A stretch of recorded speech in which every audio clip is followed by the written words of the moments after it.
Au! Això és química.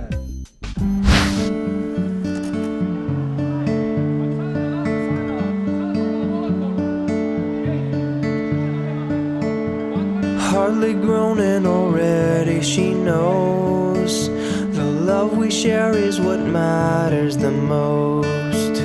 Our time apart won't always be this hard. Not sure how to help, here's how we start. Don't you know? All my love is with you, don't you know? How I pray for you too, it's my hope. Ja veieu que l'aigua ens encanta. Per què no ens en parles? I tant que sí.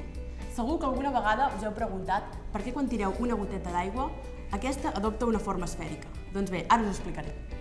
Qualsevol molècula que hi hagi a l'interior d'un líquid, aquesta sent una força per totes les altres molècules que l'envolten. Aquesta força se'n diu força de cohesió. I deguda a totes les forces de les altres molècules fa que aquesta força sigui neta. Però clar, hi ha un problema.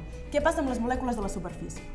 Aquestes molècules senten una pressió cap a baix, però aquesta força no es pot contrarrestar amb les molècules de dalt, perquè aquestes molècules no existeixen. És per això que es forma la tensió superficial. Per tant, les gotes són esfèriques i sobre de la superfície d'un líquid tenim una membrana elàstica que deies. Per aquest motiu suposo que és perquè la pilota de waterpolo rebota sobre la superfície de la piscina? I tant que és per això. Tensió superficial. Aquesta tensió superficial és l'encarregada de formar aquesta pel·lícula tan prima i tan elàstica. És més, aquestes molècules que es troben a l'interior del líquid tenen un moviment aleatori. Aquest moviment aleatori augmenta a l'augmentar la temperatura. Per tant, si tenim un recipient d'aigua freda, aquestes molècules tindran un moviment molt més lent que les molècules que es troben en un recipient d'aigua calenta. Pep, què et sembla si fem un experiment i mostrem tot això que m'he explicat? Som-hi! Som-hi! Comencem l'experiment. Jo tiraré aigua calenta en aquest tub i en Pep tirarà aigua freda.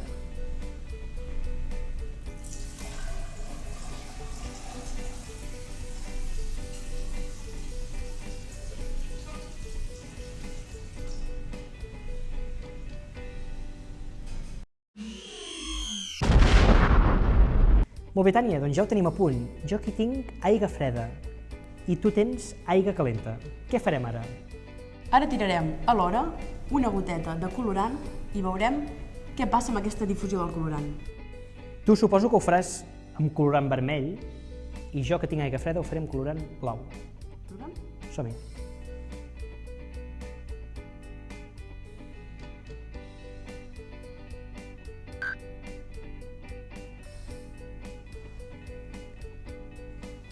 Què observem, Tània? Veus, Pep?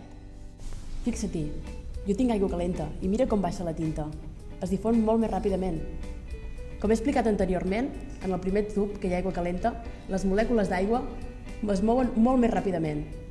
Al moure's tan ràpidament fa que xoquin molt més fortament amb les partícules del colorant i, per tant, el colorant es pot difondre molt més ràpidament. Fixa't el teu amb l'aigua freda. I tant, la difusió no està tan afavorida per aquesta aigua freda.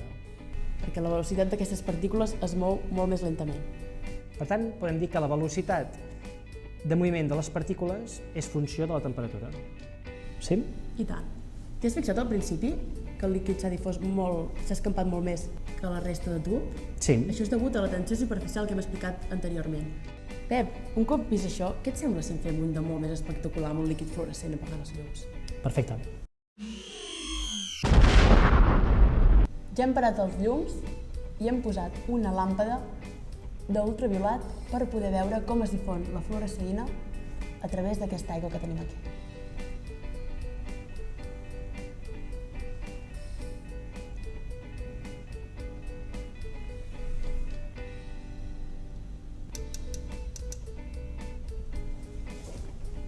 Oh! És espectacular. Que maco, Pep.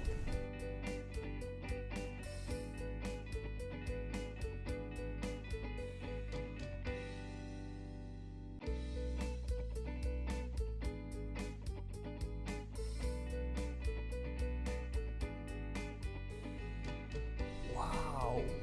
Això és química.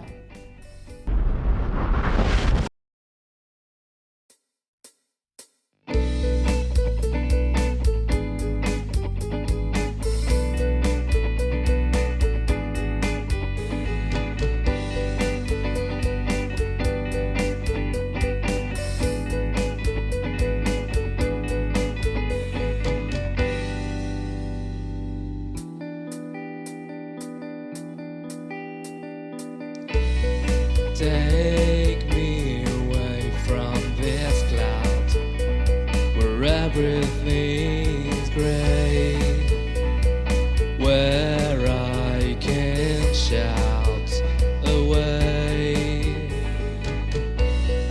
Take me away from this city where I can